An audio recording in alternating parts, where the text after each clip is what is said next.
to call your name, and you can come up to this mic. There'll be a mic there, and you can ask your question. Okay?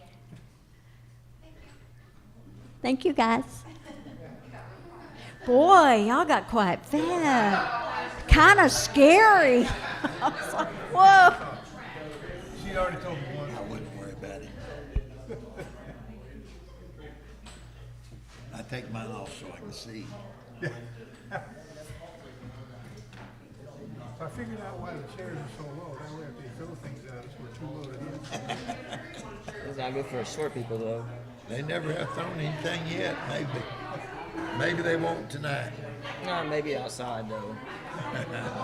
Especially if this family oriented that should be here. And don't even live in the city, just wants to cause problems. Does your dad live out here? And there's a seagull. Seagull? Yeah. Huh? Of course, as everyone knows, I know. we're from the city, or if you're on the council or the mayor, we can't ask questions because that shows impartiality, I guess, so they won't let us ask questions. We'd like to, but you can't hand it off to your spouse or friend and say, here, ask this question. But yeah, we can't ask questions because, we know what happens on the council all the time, so we got all kinds of questions, but we can't answer them. I was told that the very first meeting we ever done, and I had a list of stuff written down, it's at the fire department, and I went over there, and the lady came up, she said, "Man, you're on the council, right?" And I said, "Yes, ma'am." She said, "You can't ask questions or answer any questions." And I said, "What am I gonna do with my list?" So, yeah, they wouldn't let me ask questions. But anyway, I want to thank all of you for being here tonight. This is not a city function. This is a city function. It's for the candidates, and I just want to thank all of you for being here. And I'm hoping more people show up, because the only way you're going to know what the council people are going to do is if they have, if you have some questions and they, answer them or try to get you the best answers possible. And again, we want to thank y'all very much for coming. We had a really good turnout last year at the church. So I was asked by a council member this year if we might have it here, and we checked on everything, and they said we could. We just can't participate. I can welcome you and stuff like that. And so now at this time, I'm going to turn it over to Joyce. She is the lady that is in charge of all this tonight. Hello, I'm Joyce McLaughlin. I'm the pastor at Bethany Fellowship Church. It's formerly known as Bethany Baptist. Sure. And I want to welcome everybody tonight. Thank you so much for coming out. And I want to welcome the candidates tonight. Thank you guys for coming out and letting the people ask you questions. And so I appreciate your participation, all of you. I appreciate it. I'm going to ask everyone to please be polite when you're asking your questions. Show respect, even to those who may not give you the answer you want to hear. We're all grown-ups around here. No name calling, no cursing, anything like that. We want to keep it civil. But we do want to ask the hard questions. I want you to ask the hard questions. That's okay. But let's keep it civil, okay? Ma'am? And it is also on YouTube, so if anybody's listening out there that couldn't make it down here, if you have a question for our candidates, please get a hold of us, and after the people that have signed in, they will let y'all ask those questions. Yes, for those of you who are listening on YouTube. The rules are like this. You come up to the podium, I'll call your name. You come up to the podium, you can have 2 questions. Each candidate has 3 minutes to answer that question. Then if they have, if there's any rebuttal or follow-up, they will then have 2 minutes for that, those who would like to do that, the candidates. Y'all understand that, you guys? Okay, it's real simple. And then once everyone on the list has had their turn, if there are any folks who have questions later, then I will open the floor up for those folks to come up and ask their questions as well. And we'll also do the YouTube questions at that time. And we have snacks, the mayor, we have snacks, and we have coffee, and lots of cookies, and water, and soda, if you would like that, too. So, everybody ready? I'm going to open in prayer first, and then I'd like for us to stand for the national anthem. Lord, we just thank you for this time, Lord, that we can come and we can be a voice in our community, Lord. I ask that you bless the candidates tonight, that you give them wisdom, that you just touch each person here tonight, Lord. Bless their homes, bless this community, Lord, and we will give you the glory in Jesus' name. And I forgot to introduce the candidates, so I will do that.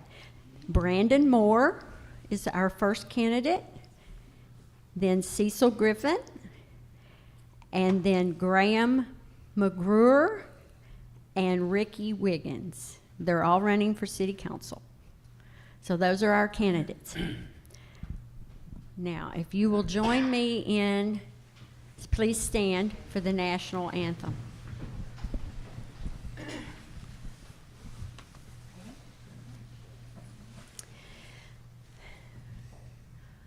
Oh, say, can you see by the dawn's early light what so proudly we hailed at the twilight's last gleaming, whose broad stripes and bright stars through the perilous fight o'er the ramparts we watched were so gallantly streaming, and the rockets' red glare, the bombs bursting in air, gave proof through the night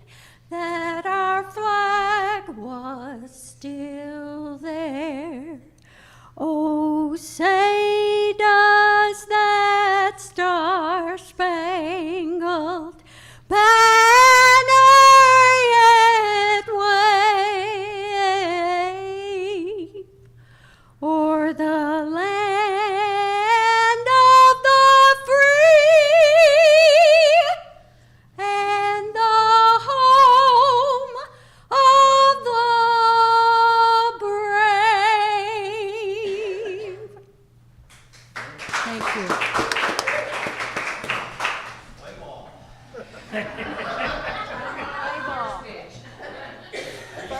First one up to bat is Sonda Prater.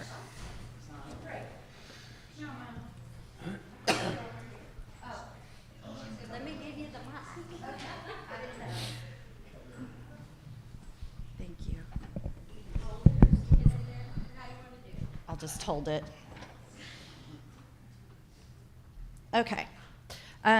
What do you see for the future of our town since the sewer is almost here? And what experience do you have in bringing that forth? Brandon, we'll start with you. Got 3 minutes. Let's do it. This has been an ongoing procedure to be done to our town. I'd like to see us get it accomplished sooner. So the only way I can tell you on this senator is to be able to get inside of it to figure it out myself. I don't really have a real straight answer for you until I can get inside to see what's actually going on. That's why I want to get inside. There's too many rumors, too many backlash ideas and conflicts I see going around this town. I do not have a straightforward answer for this. All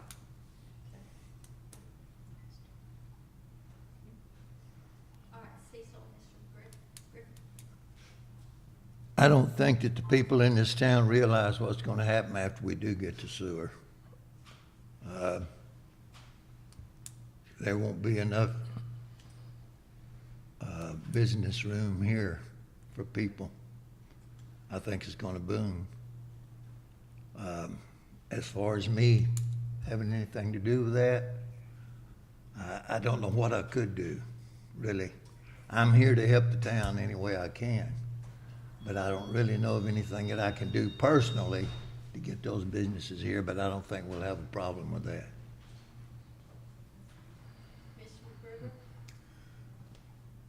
I've sat over the course of a little over a year and watched as the sewer project developed.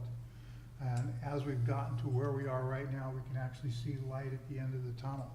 Our concern is going to be in growth. My concern is that we preserve our identity as an agri-rural community, but still experience growth that will give us the development we need to bring businesses and bring people into our community and become identified, but I don't want to lose the rural community that I moved into and that I really enjoy. My plan for that, I have a lot of years of leadership, from being a chief of police to city management positions in areas where I've lived, from community service. And I'm an action person. Anybody who's seen me around here, I don't stand and watch. I roll up my sleeves, I jump in with everybody else, and I do that, and I get involved. That's what I'm doing now. I'm getting involved to where I can help guide the city to where we need to be. Mr. Wiggins? Yes. Well, I think the most important thing is gonna be growth for our city and our schools, and we'll get some businesses in here that we need to bring in some revenue, along with the housing will help our revenue in our city, and then we can build off of that.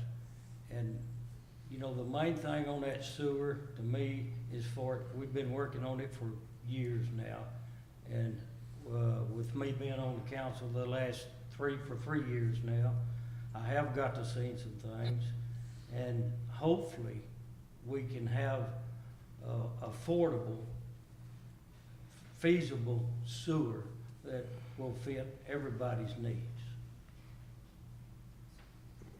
Does anyone have any follow-up to that? Any more? Would you like to add anything? Anyone else? No? All right. Okay, so my second question is, what would be the one main project you would want to achieve by the end of your term? Mr. Moore? Within 2 years, I would like to be able to see our town have a park for our kids. I'd like to see our roads maintained and taken care of.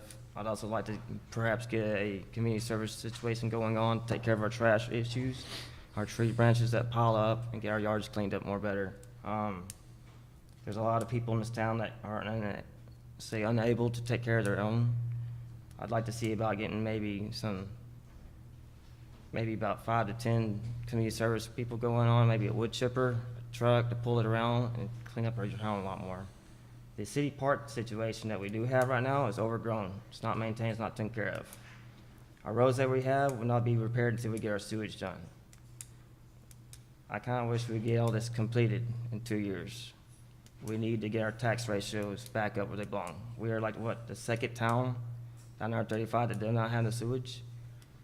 If we can get these 3 things accomplished, I feel like this town would survive a lot better. That's my answer. Mr. Griffin? First time I ran for the city council, I ran for one reason. I wanted to see us get the sewer. And that's what I still want, see that sewer. And I want to see the first shovel of dirt moved for that sewer to come in. That's my main project. Mr. McGruer? I think the sewer project is linked to a lot of things that we want to see accomplished in the city here. As I said, I've come to the city council meetings. I try not to miss any of them when I come here. One of the things I hear about are roads. How many people are here that drive down a road and hope they don't break an axle going down that road?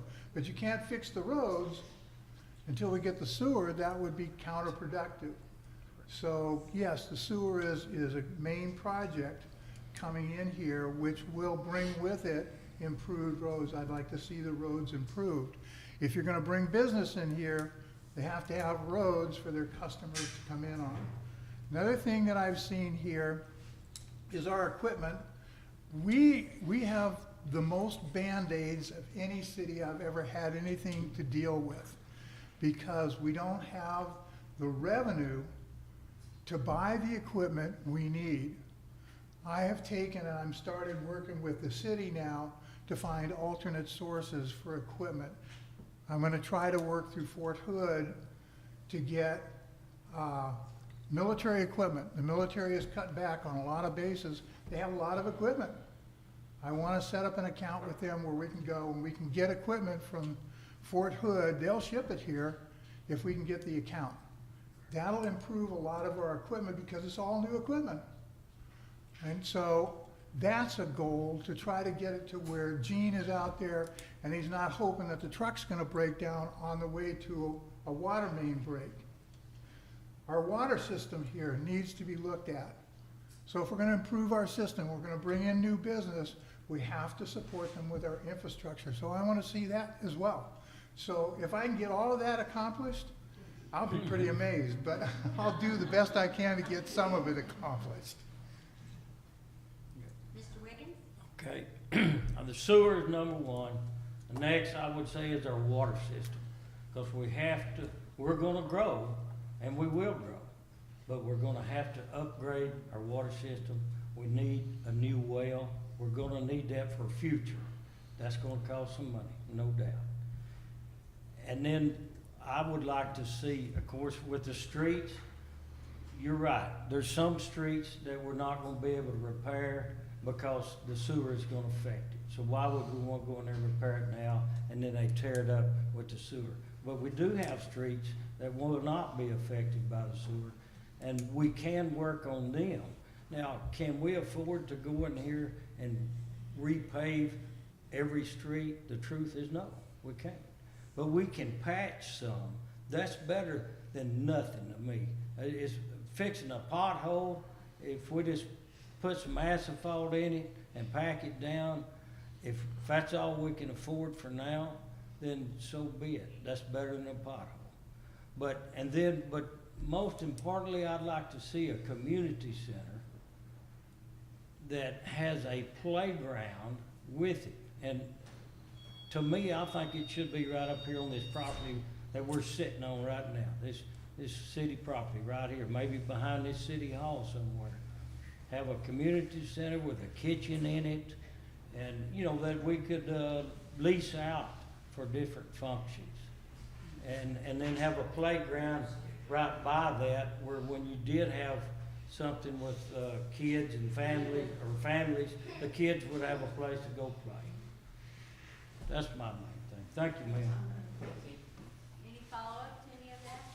Anything you want to add? Andy? I think I'll make one comment, and that is, You have 2 minutes. real quickly, the city is actually looking at the roads right now. The last council meeting we had, they established a roads committee.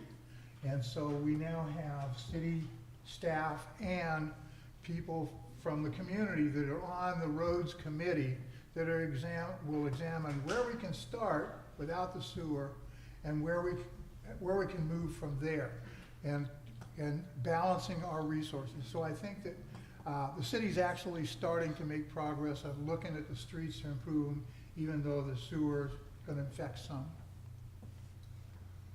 All right. Cotton Smith.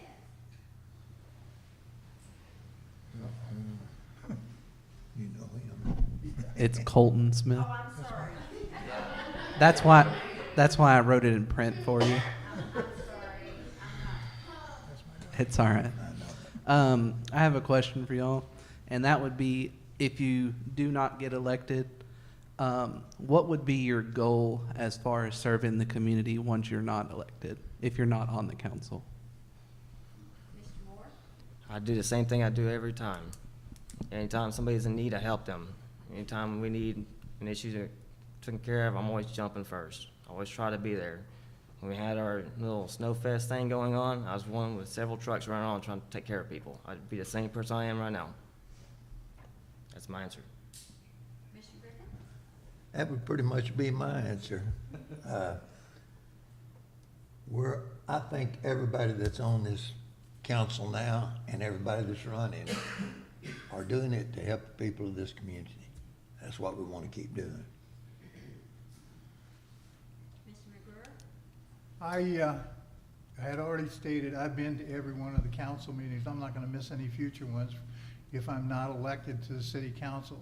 City council gives me an opportunity directly to represent you. Sitting over there, sitting over here, I can still get the same things accomplished. I can still ask the same questions. I can still hold the same people accountable to what I would have expected from myself. So you're not gonna see any difference one way or the other, whether I'm sitting there or here, except for you're gonna be holding me accountable if I'm elected.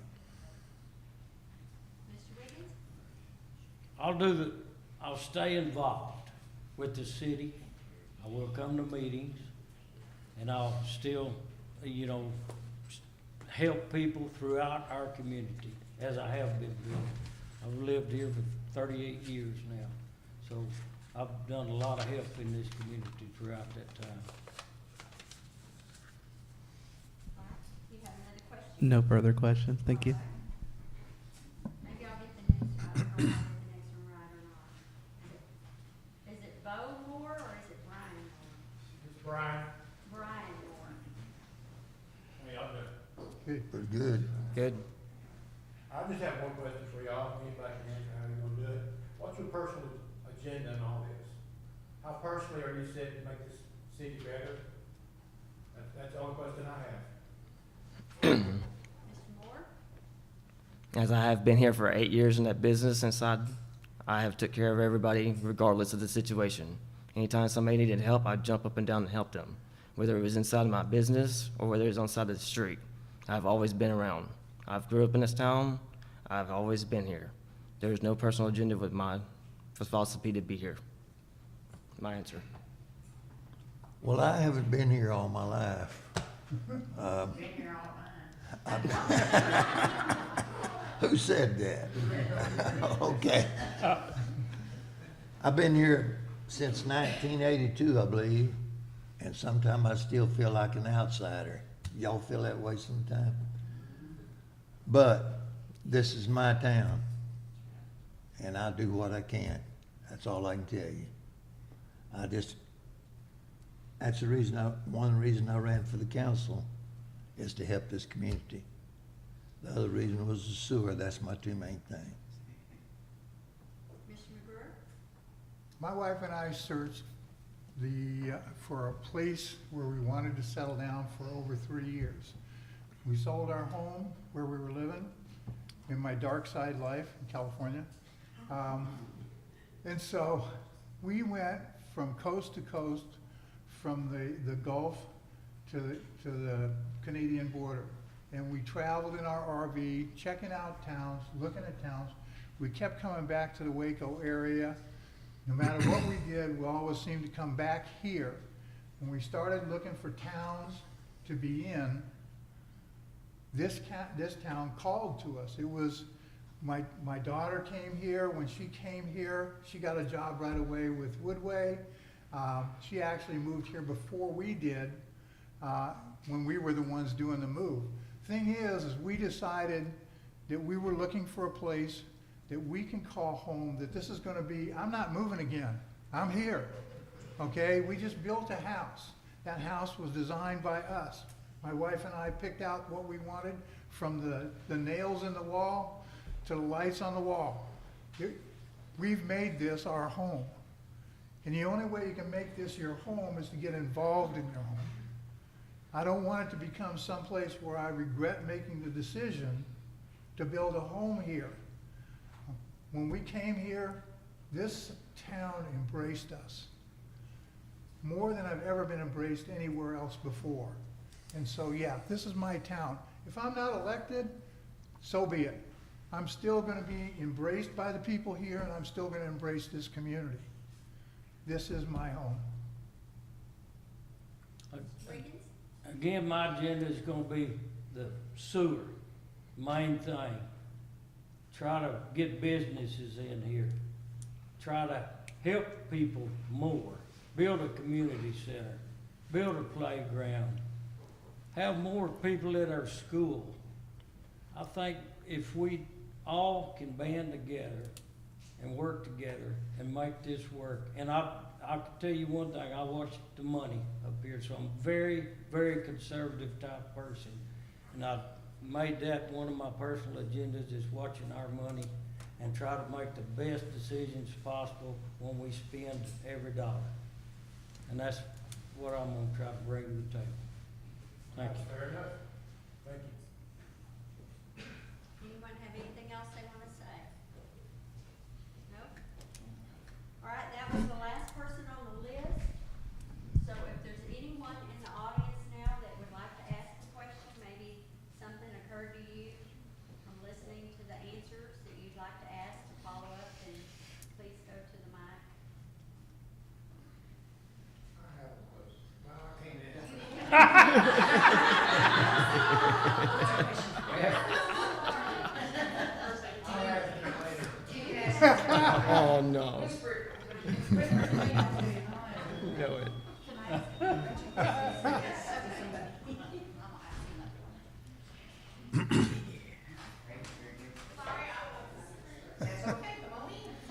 So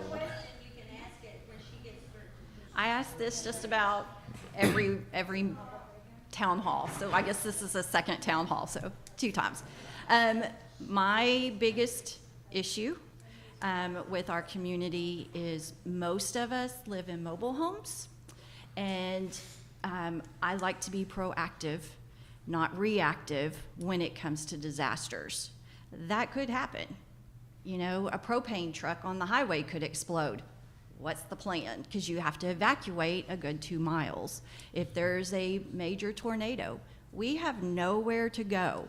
So I know the city has a plan in a binder that is a reactive plan. What would be your proactive plan for making sure that the citizens are aware of where they can go, what they can do, who to report to?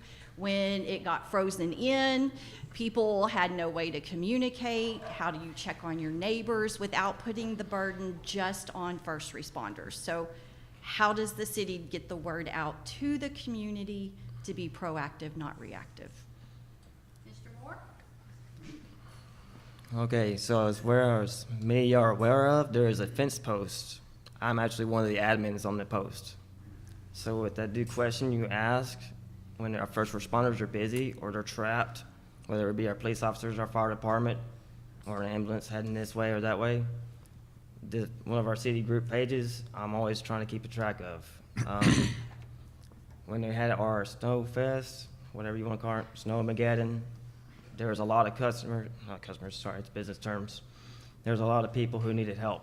So with me and a couple guys, we got our trucks scattered up. We went to several people's houses. We asked for wood. We asked for supplies, food, water, whatever we needed to take care of these people.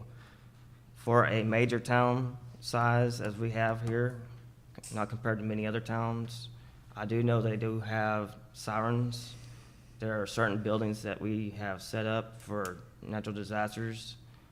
I know a couple of our buildings here in town are pretty structure sound to hold for tornadoes. But with so many people, I would think we need to set up some kind of community page that we can allow these people to know where they can be safe at. I do know several houses in this town have underground buildings to protect their families. But I also know that our news is not enough for them to see it. So I'd like to be able to put some kind of system inside this community to take care of them. Whether it be sirens or several of us gathering up to take care of them, whatever the case may be, we need to handle it up. And I agree with you very much on that. Mr. Griffin? I believe that this building right here has been set aside for a place for people to come. As far as letting people know about it, we have a Savvy Citizen, if you ever seen it, which is not real quick. We have the police department we can send out. to let people know about it. Other than that, I don't know of anything else.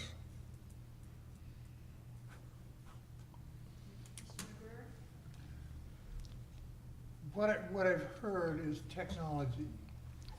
People getting out there and next door, savvy citizen, fence post, that's all technology. The community we live in isn't significantly represented with technology. We have to be able to reach people another way, and I think that the way we can do that is actually get a forum going, get a place where people can come and listen to, what would you do in a disaster? Just as a brief example, I've suggested that I conduct a safety seminar and have people just come and see, okay, an active shooter seminar. Why do you do that? Because the people who don't get the internet will come there and they'll learn about how to stay safe, what do you do in a situation like that? Because we can be prepared. Our police department is exceptionally well prepared to respond to that. And they're going to be the first ones that are going to get the word. It's the people without technology that are not going to get the word. They're not going to know that they can go over to Taylor Hall when there's a tornado and sit in Taylor Hall and be safe in there. How do they get that word? You have to bring them in, get them to come to a central location, whether it be here or one of the community centers or something like this. Get them to come in and let's talk about a disaster. What if we had a snowmageddon? Where are you going to get help? Where are you going to get medical help? Where are you going to get people to get you out of a ditch? How do you get to people? How do we set up different ways to communicate? Those are things that the city talked about, a disaster preparedness committee. Actually, you started it at one of the city council meetings almost a year ago, maybe even over a year ago, saying, let's start this. And Danielle stepped up and said, I can tell you where all these resources are. But without these resources getting to the people, knowing how to do this, knowing what they need to do in those situations, knowing what they need to have to be prepared, then all of the effort to put the police, a disaster preparedness committee, things like this together are worthless. We need to be able to tell people, okay, you need to be able to do this or call these people or get a hold of these people somehow. You need to have a physical contact person. If there's a disaster, there has to be someone else who's looking out for you. Essentially like a phone tree, now you got a people tree. Okay? I didn't see Richard and Sonda. Did we have a snowmageddon? I haven't seen them in a couple of hours. Time, Mr. McGruer. All right. Mr. Wiggins? Yeah. We do have a emergency preparedness plan, and normally the mayor takes that and assigns that to somebody, which is usually the chief of police. But we need to condense that plan and get it simpler and put it out on our website. Put it out at the post office, the senior citizens. Put it out up at the school, on the Facebook, on different websites,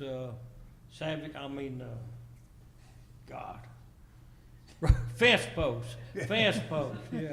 I don't stay on Facebook too much. And there's another one out there. But I think we can do a better job of condensing it. It's a big plan. It really is a big plan, but we could condense it on, in other words, if you have a hurricane or a tornado or maybe an ice storm and the electricity's out for a long period of time, here's what you can do. A lot of times just having the contact information, who to contact, is very available. It's very important. Yes. So having that information, it would be great. Thank you. Anyone like to add anything? Okay. All right, does anyone else have a question? Do you have any internet? Yes, sir. Just each council member, is one vote on the council. For things to happen in the city, councilmen need to debate and discuss and then come together. But the beginnings of things that need to happen in the city a lot of times come from individual council members.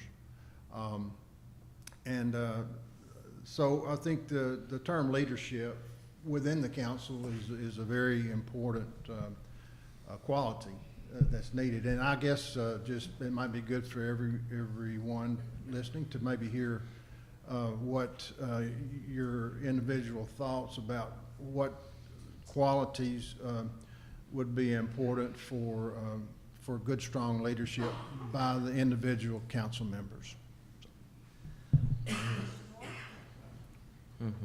That's a good one. I like this one. All right. So I've had my business for the public for average of 8 years. Throughout this entire period of my time of running a business to the public, I have had several people underneath me come and go. I have seen where their strong points are, where their weak parts are. So just like with any question you have inside here, we would look at the good points and your bad points. You wouldn't take one person who's good at running really fast and put them up close.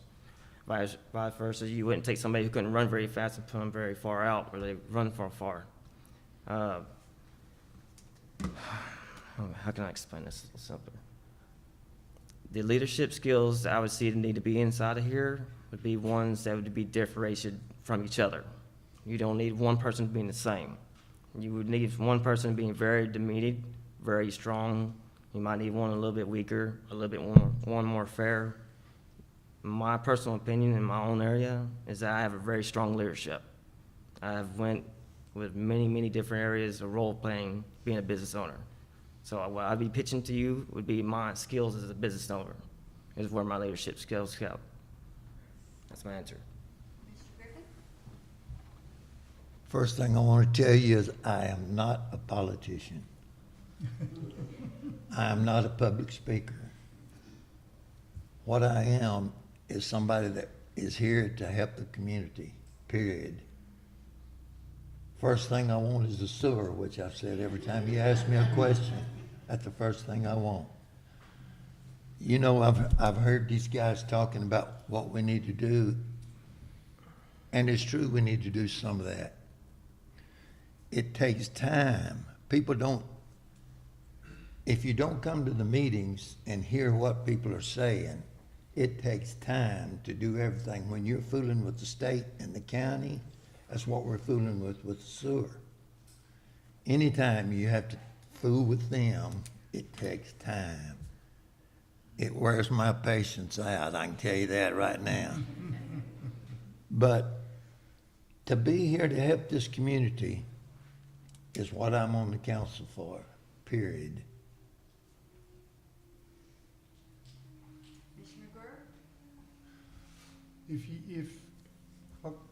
I spent 20 years in the military.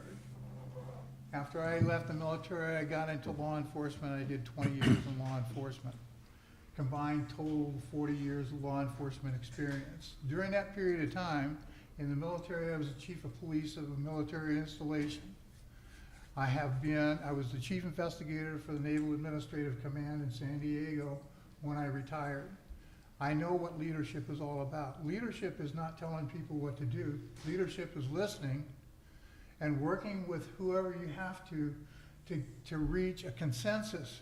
It's not your idea, it's our idea. So as a city council, it's us. It is not one person sitting here saying we're gonna do it this way. To do that, you have to be able to be a diplomat. You have to understand that you're not always right. You want to hear what other people have to say and come up to a general consensus to where you get the job done. Because the bottom line, the mission is to get the job done. And you have to work together to do that. And I think that that's what a leader is someone who can listen, who can participate in the discussion and help reach a consensus or a conclusion that gets the mission done. Well, I worked for the railroad, BNSF, for 38 years, and if any of you knows the railroad, they made that term, you've heard that term, you've been railroaded, that's where they got that from. And for 17 of those years, I was an engineer for the railroad. For 17 of those years, I was a union representative. And I represented all the employees there, and I helped negotiate agreements. I wrote appeals. I did lots of research and helped lots of people there keep their jobs. Some of them did lose their jobs, but I helped a lot keep their jobs. And so I'm a people person for the employee, and I've had lots of experience dealing with different situations, and not all of them good. Yeah, I think being open and having open communication and being honest and your integrity means a lot, goes a long way when you're working with people. And you have to trust people, but trust is something you just don't give somebody, they have to earn it. And I also believe that you have to be patient and have understanding, and sometimes that's hard, to be patient and calm and understanding. When people are upset and don't understand things, you have to try to make them understand it in a calm manner, and sometimes that's hard for us. But that's what I believe in, and that's what I think I can bring to the table, and I think I have brought that to the table. I appreciate your question, sir. Thank you. Anyone have anything else they'd like to add? No? Are there any more questions? You just won't talk. Anyone have any more, are there any other questions? Are there any internet? No? Everybody happy? You get the information you needed from the candidates?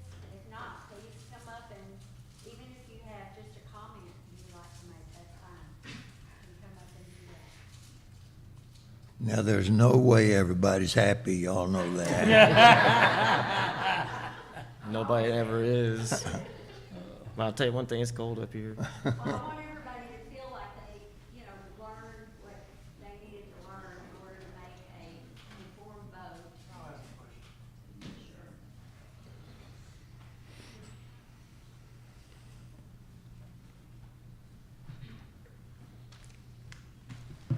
So y'all, pretty much from what I've heard here, most y'all's answers are pretty similar to the other candidates' answers. I mean, y'all seem pretty much on the same page. I guess my question is, what in your experience or personality or whatever you think sets you apart from the other three candidates up there with you? Mr. Moore? Don't hate on me on this. I'm very young and very ambitious. I don't take things very lightly. I hold them very tightly. Anything that comes across my path, I make sure I take care of it, whether it be bad or good. I always try to make the best of everything. I try to make things happen. I try to push myself to the limits to make sure things come out very promptly and very nicely. That's my answer. Mr. Griffin? Well, I'm not young. Sorry. I'm very good at listening, though. I listen well. I don't talk good. I listen well and make my decision on what I hear. Mr. McGurr? I think what I bring, as I've said before, I bring leadership, I bring experience, and I bring a commitment to the community.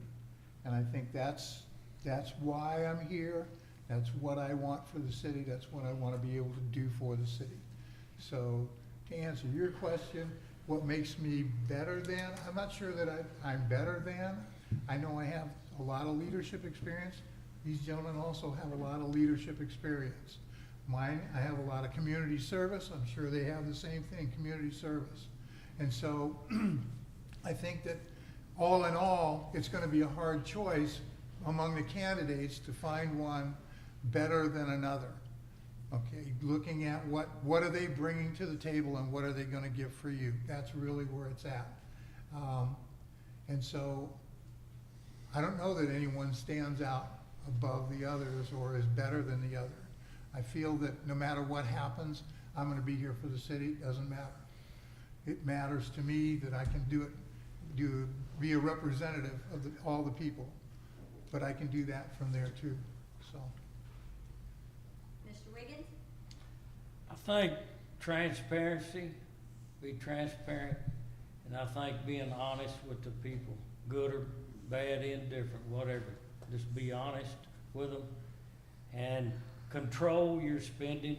You know, again, that's what been my forte, is watching the budget, controlling our spending, trying to live within our means we haven't had to raise taxes. We haven't raised any water rates. Now, that could be coming. I'm not gonna lie to you about that. But, we haven't had to do that. And just mainly just having good, open communication and checking your resources. In other words, do your homework, do your due diligence. When you get your information, your board packet and stuff, do your read that. Go out and do some research on your own, and I do that. And I'm pretty good at doing research. I did it in a railroad for many years, so I'm good at that. So I believe I bring that to the table, and I believe I have, and I will continue to do my research and base my decision upon facts. Thank you. Any follow-up? Anything anyone wants to add? No? Thank you. Thank you.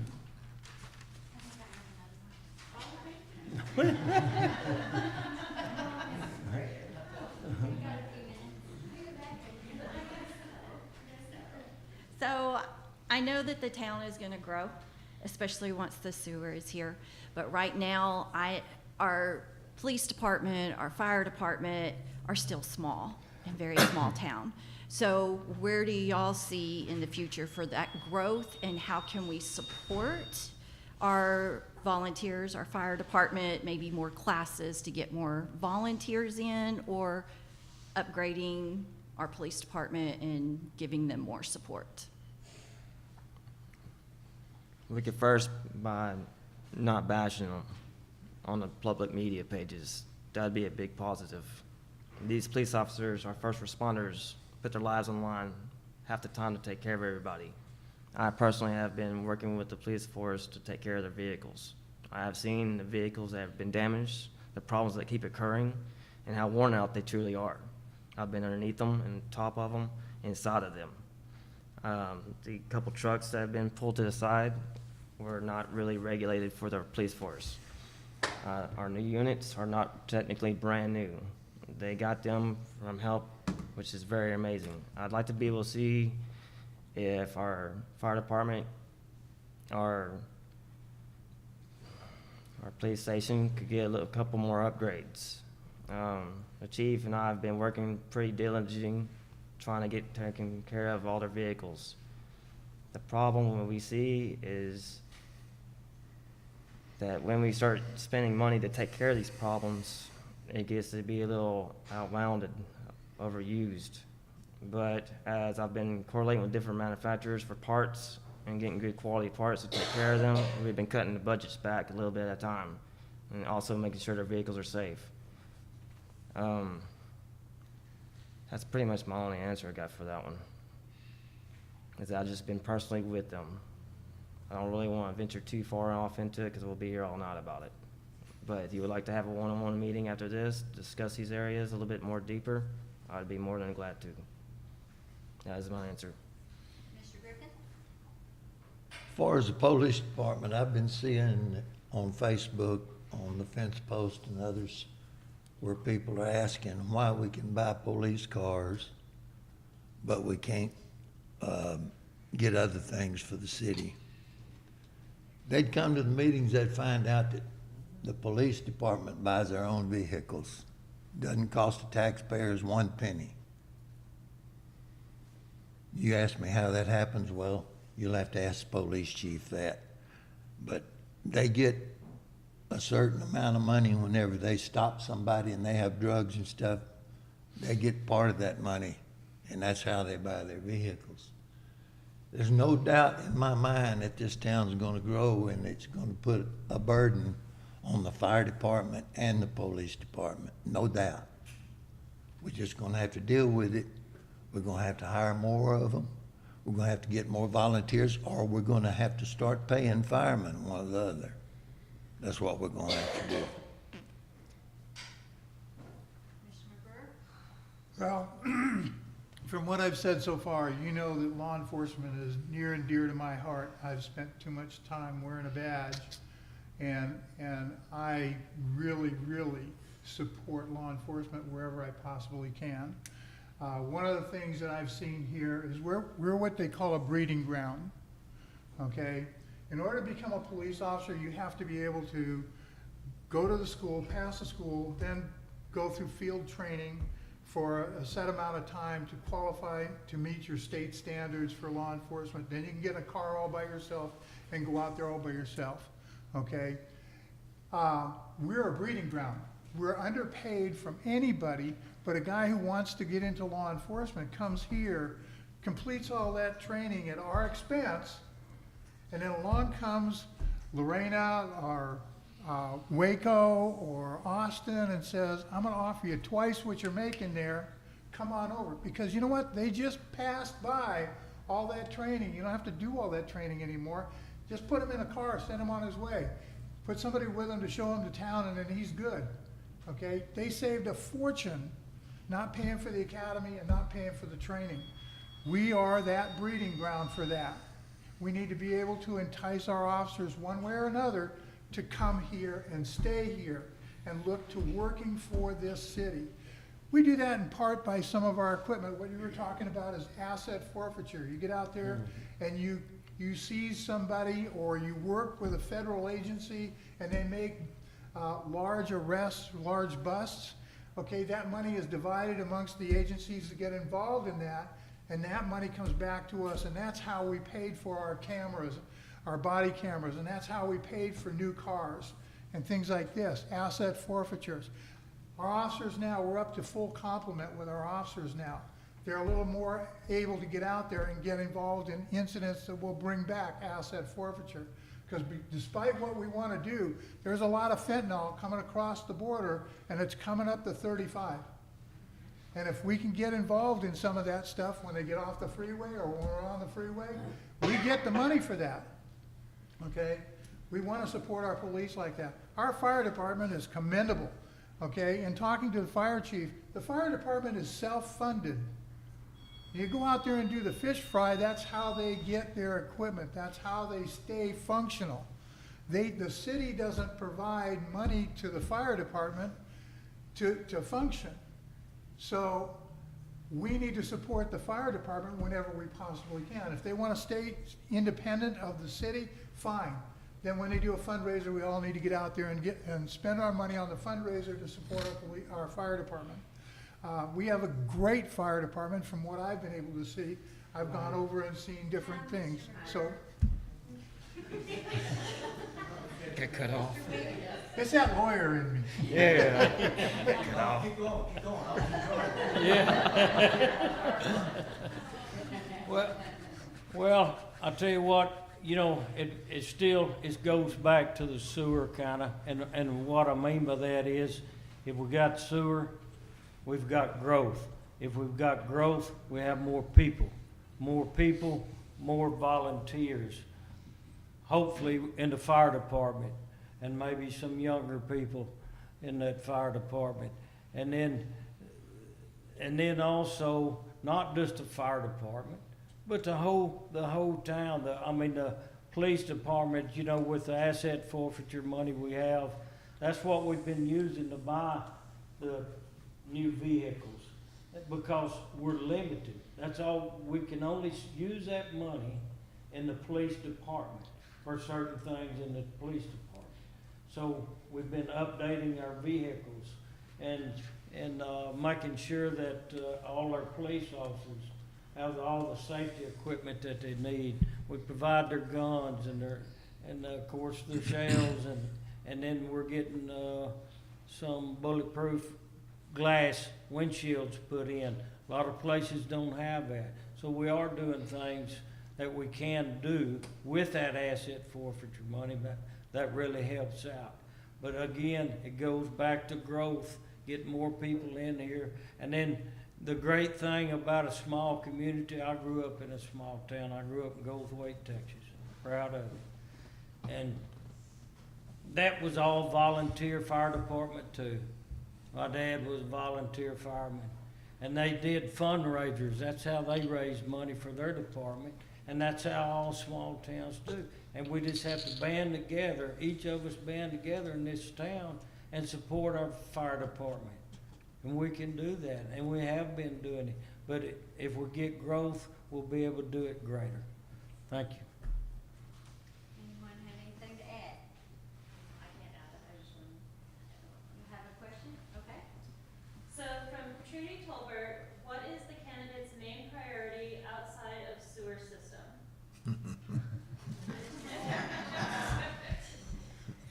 Main situations, outside. Outside of the sewer system, yeah. That's her first question. Yeah, 'cause that seems to be an ongoing comment right there. So, sewage backs for the roads, that's a no-go right now, right? So, when I first started and came up on this stand, I talked about our kids, our next generations. Our next generations do not have a nice playground. I'd like to see our playground redone, fixed up. Some people, about 2 years ago, wanted to have a dog park. I'd like to see a little walkway on the outside edges of it. But as many families that I know of in this town that come up to my business and get their vehicles taken care of, the comments I hear are about our kids. A lot about our kids. So between that right there, or a couple other self-agenda things I would say on this is I'd like to have our little fall festival kick up a little bit harder. I'd like to see improvements with that. I'd like to be involved more with it. I know a lot of other vendors. I'd like to involve a couple other different timely mannered situations throughout the year, like car shows or our fire department have a little bit bigger setup for them to make their money a little quicker, a little better. Like a couple times a year, I'd like to see this happen, honestly.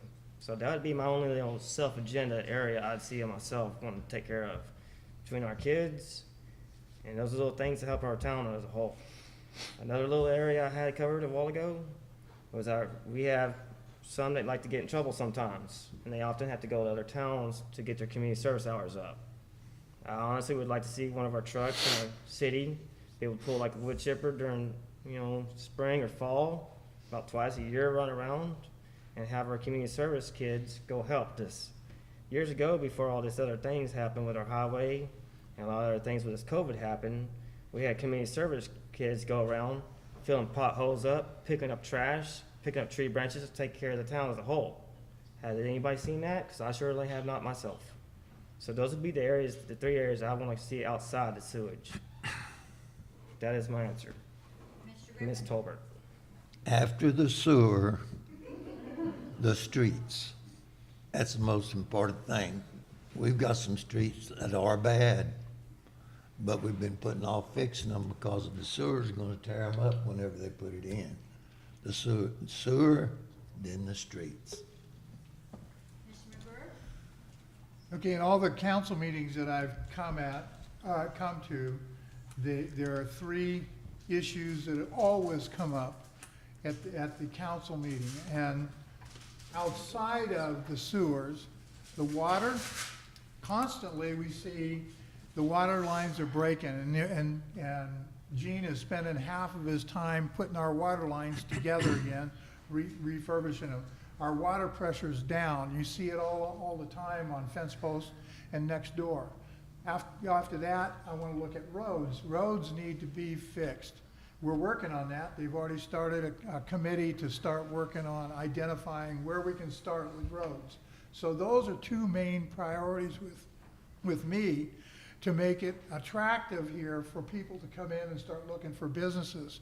We want to look like we're a presentable town and give people what they're looking for when they want to put a business in this city. So mine would be water and roads as a priority. Mr. Wiggins? Well, that's exactly what I say. The number one thing has to be water, folks. We can get the growth, but we have to have water. And a prime example is, you've been seeing in the Waco paper, been hearing about it everywhere. We're short of water. Everybody's low on water. And then, thank goodness, Eddie has had the foresight in the past to have the wells that they had. Now, we need another well in order to secure water for us. If it wasn't for the wells that we buy water from Blue Bonnet, which is out of Lake Belton. Now, if we didn't have our wells, if we just had to depend on that only, we'd be in trouble. But thank goodness, our forefathers before us, Mr. Bass was one of them, thought about the water and how important it is. That's so important nowadays. That's the number one thing. And then I would say, yes, streets would be number two, but water is priority number one. Thank you. Anything else to add? On that water, I'd like to add one comment to All right, you have 2 Mr. minutes. McGurk. So on the water supply issue, I know from across I-35 we're discussing putting another well in. I personally know the old man that owns the lot over there. I don't want to say that I would be personally connected with him because we'd be two entities as a friendship versus me being in the city if it's possible. But honestly, I'd like to see that progress as well. These men are correct.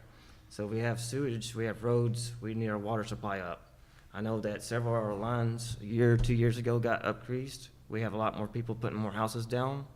So if we have a second well on the other side, I think we could put more houses on the other side of I-35 and still be in city limits and start bringing our town a little bit more better up. It's the only other comment I want to add to that. I'd like to see our revenue come up.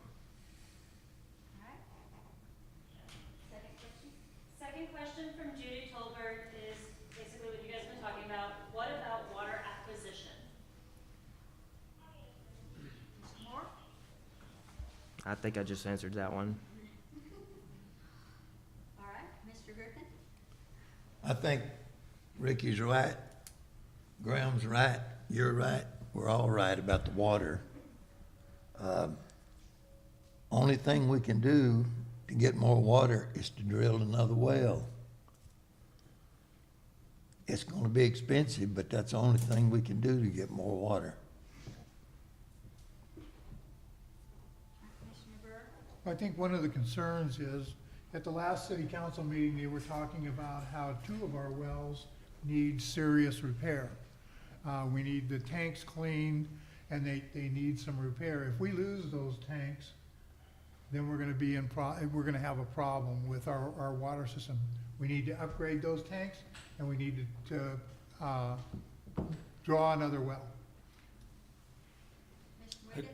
Again, in the water acquisition, we'd need to get it from Falls County, a well in Falls County.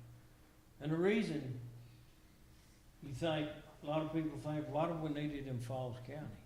Because there's not as many restrictions in Falls County right now as there is in McLennan County, Bell County. So we need a well in Falls County. And we get that well, we will be set. Good. There's a major water line that runs all the way across there. Be able to pull water up easily. Do you That's have a all. follow-up? Thank you. Do I'm have a good. follow-up? I'm You have good. 2 minutes? I'm good. Are you good? Yes, ma'am. I mean, you have 2 minutes if you would like I'm to good. say something else. Okay. Any more questions online? Anyone have a question? Any kind of question? No? Everybody satisfied? Got your answers you wanted? Well, I want to thank everybody for coming out. I appreciate your participation.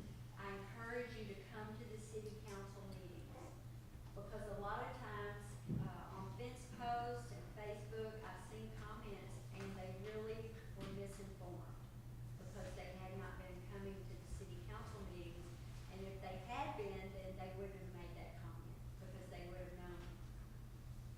whole lot more that goes on that you don't hear or see about unless you come to the city council meetings. And they do give you opportunity to ask questions and find out things. I mean, we have a great city council that is very citizen oriented. And so I encourage you to do that, and I encourage you to vote. Please vote. And, you know, I'm a pastor, so I'm gonna tell you, pray before you vote. Find out what the good Lord thinks. So, thank y'all for coming. We have snacks and drinks and. And I want to thank all the councilmen, the candidates for coming out to be put on the spot with these questions, you know, because, we have two new ones that have never served on our council. And, so they're, you know, everybody gave great answers, and I want to thank them all for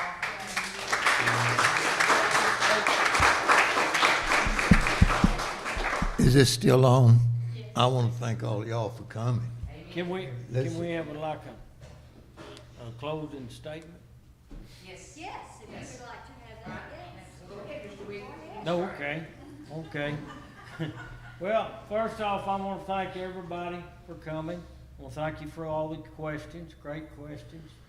And I'd like to say this, if you want somebody on this council that's gonna go along to get along, then you don't want one.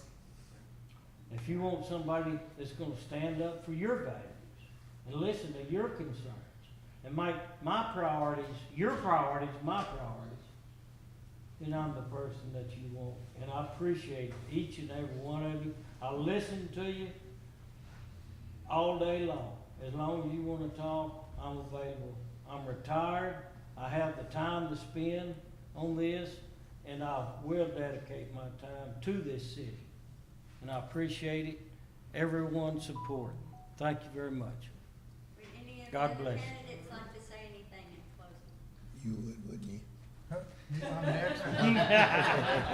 All I'm gonna say is I've already given everybody an idea of who I am and where I come from, and hopefully an idea of how I think. I bring with me experience, education. I have a doctorate in law. I've got my Juris Doctorate. So I bring some knowledge in looking up regulations and looking up laws and things like this, so we do the right thing for the right reasons. I hope that I conveyed that I want to hear what you have to say. My phone number will be out there. I'm on Facebook. I'm on Nextdoor. I've got the Bruceville-Eddy community. I watch that. My wife complains that I watch it too much. But I'm available. Just talk to me. Whether I make it on the city council or not, if you think that I can come here at the meeting and voice something of your concern and bring it back to you, contact me. Get a hold of me. I'll be more than happy to bring up your issues to the council, and I'll speak for you from down there. Okay, so I am an open book, and I'm available. Mr. Griffin? Like I said, I want to thank everybody for coming. I just want to say one thing. We have a great group of people that work for the city of Bruceville-Eddy. I don't know of any of them that I don't trust with anything I got. And we need to be proud of that fact. And we need some people on this council that's proud of it and are willing to do whatever they can do for them. I appreciate Conley Bass for the years he spent helping this city and people like him. He's been working on this sewer system, how many years? 15? 12? Okay. And I hear people say, this has been going on for 20 years and so, but Longer than that. I know, but we can see, we can, When I moved here in 1986, we bought our house deliberately because my husband was still stationed at Fort Hood. I was working in Waco. We came from Germany. We picked this town. good. Because I like this town. Even though I'm from Crawford, I like this town. Ah, Crawford Pirates, yes. But I just want to say that I appreciate you coming. I appreciate everything that was said here. Some good questions, some real good questions, and I appreciate you all. Same as I asked three guys before me. I'd like to take appreciation to each person that showed up today, each person who's behind the screen over here watching and listening in. I'd like to say that I'm only not even in my 40s yet, but I want to see me be here for a long time. I have a business that I keep stationed here. I have kids that we have school here. My wife has helped in the city for about a year this past year. We got to know a lot more into this city than we knew beforehand. I'd like to keep being integrated into it. I'd like to see our citizens taken care of. I'd like to see our community grow. I want to make sure our next generations are able to grow with us. That would be it. Everybody have a good night. Ms. Mayor, do you have anything else? No, I just want to thank everybody for coming out, and, yes, sir. I want to say thank you for coming out. Thank you for coming out, y'all, and talking. And my dad, Brandon, thank you for coming out Is that your son? and talking. Is it? Yes. Yes, it is. Thank you, son. Thank you. Thank you, And Terry. again, thank everyone, and thank you, sir, the youngest four there, helping us out. But we appreciate y'all coming out, and y'all had a lot of good questions. And we'd like to see all of you here at our council meetings when we have our city projects. As I said, this is a community project tonight, but when we have our city, projects, we'd love y'all to come out to the council meetings. My door is always open mornings, not in the afternoons, but mornings. So, but the council people, the candidates, they really give some great answers, and, I appreciate them very much, and I'll be proud to have any of them on council. Thank you, y'all have a good night, unless you want to have something you would like to say. No, y'all. Please take some treats home. Thanks.